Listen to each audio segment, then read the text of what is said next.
सकाळी डब्यांची भाजी केली ना, थोडीफार भाजी तर शिल्लकच राहते, जी मी आता कागदामध्ये पॅक करून ठेवते आणि त्याला वरून प्लास्टिक लावते, म्हणजे ती खराब होणार नाही.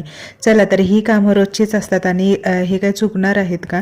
पण व्यवस्थित ठेवलं पण पाहिजे. आणि आता बघा, ही थोडीशी काळजी असते, ते आपण घ्यायला पाहिजेच आणि आपण घेतोच आणि घ्यायला पण पाहिजे.